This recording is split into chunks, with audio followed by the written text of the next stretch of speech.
back when I was just a little bitty boy, living in a box under the stairs in the corner of the basement of the house half a block down the street from Jerry's Bait Shop. You know the place. Well, anyway, back then life was going swell and everything was just peachy!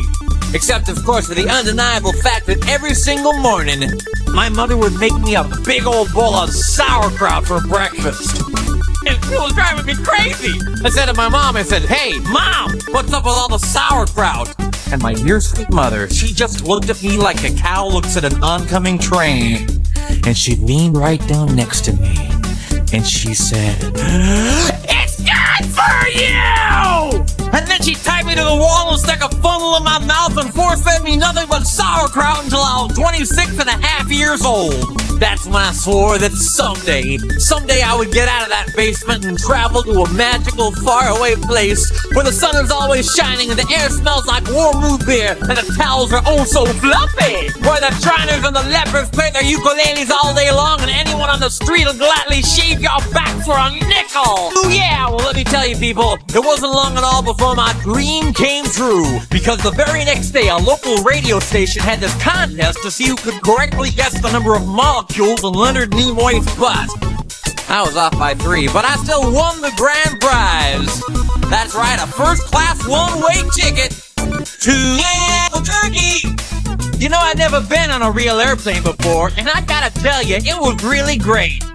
Except that I had to sit between 2 large Albanian women with excruciatingly severe body odor, and the little kid in back of me kept throwing up the whole time. The flight attendants ran out of Dr. Pepper and salted peanuts, and the in-flight movie was Biodome with Pauly Shore, and oh yeah, 3 of the airplane engines burned out. We went into a tailspin and crashed into a hillside, the plane exploded in a giant fireball, and everybody died! Except for me. You know why? 'Cause I have my tray table up, and my seat back in the full upright position. So I crawled from the twisted burning wreckage. I crawled on my hands and knees for 3 full days, dragging along my big leather suitcase and my garment bag and my tenor saxophone and my 12-pound bowling ball and my lucky autographed glow-in-the-dark snorkel. But finally I arrived at the world-famous Albuquerque Holiday Inn where the towels are oh so fluffy and you can eat your soup right out of the ashtrays if you wanna. It's okay, they're clean. Well, I checked into my room and I turned down the AC and I turned on the Spectrovision and I'm just about to eat that little chocolate mint on my pillow that I love so very, very much when suddenly there's a knock on the door. Well, now who could that be? I say, who is it? No answer. Who is it? There's no answer. Who is it? They're not saying anything. So finally I go over and I open the door and just as I suspected, it's some big fat hermaphrodite with a flock of seagulls haircut and only 1 nostril. Oh man, I hate it when I'm right. So anyway, he bursts into my room and he grabs my lucky snorkel and I'm like, "Hey, you can't have that! That snorkel's been just like a snorkel to me!" And he's like, "Tough." And I'm like, "Give it." And he's like, "Make me." And I'm like, "Okay." So I grabbed his leg and he grabbed my esophagus and I bit off his ear and he chewed off my eyebrows and I took out his appendix and he gave me a colonic irrigation, if indeed you better believe it. And somehow in the middle of it all, the phone got knocked off the hook. And 20 seconds later, I heard a familiar voice. And you know what it said? I'll tell you what it said. It said, "If you'd like to make a call, please hang up and try again. If you need help, hang up and then dial your operator in Albuquerque." Well, to cut a long story short, he got away with my snorkel. But I made a solemn vow right then and there that I would not rest. I would not sleep for an instant until the 1-nostriled man was brought to justice. But first I decided to buy some donuts. So I got in my car and I drove over to the donut shop and I walked on up to the guy behind the counter and he says, "Yeah, what do you want?" I said, "You got any glazed donuts?"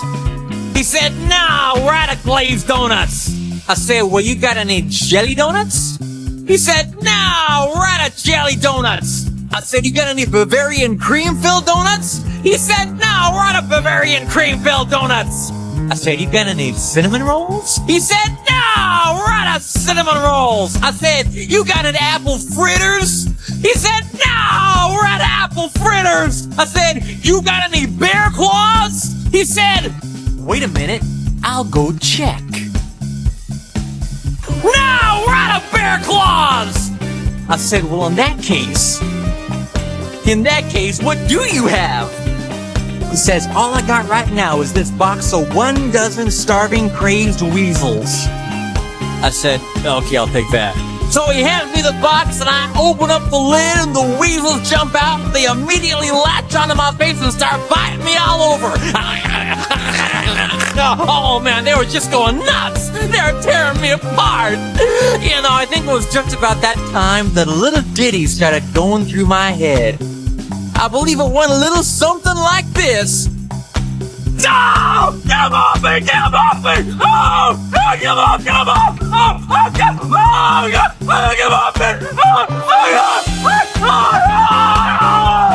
I ran out into the street with these flesh-eating weasels all over my face, waving my arms all around and just running like a constipated wiener dog. And as luck would have it, that's exactly when I ran into the girl of my dreams. Her name was Zelda. She was a calligraphy enthusiast with a slight overbite and hair the color of strained peaches. I'll never forget the very first thing she said to me. She said, hey, you got weasels on your face. That's when I knew it was true love. We were inseparable after that. Oh, we ate together, we bathed together, we even shared the same piece of mint-flavored dental floss.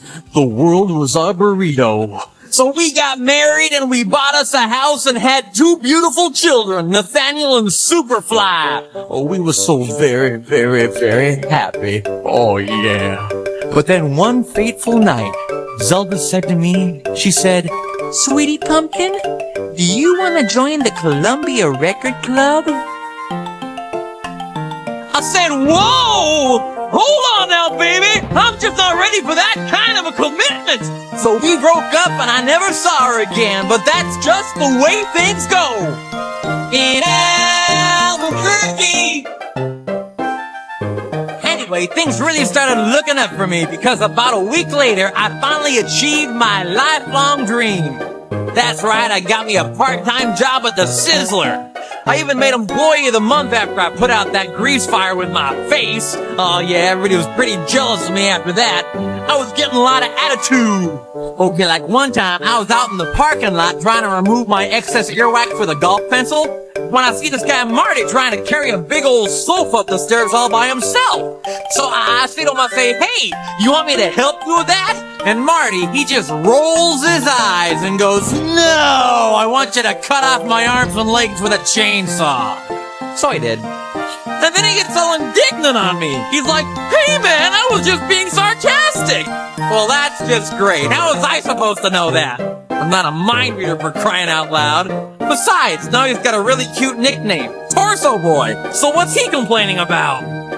Say, that reminds me of another amusing anecdote. This guy comes up to me on the street and he tells me he hasn't had a bite in 3 days. Well, I knew what he meant, but just to be funny, I took a big bite out of his jugular vein. Then he's yelling and screaming and bleeding all over, and I'm like, hey, come on, don't you get it?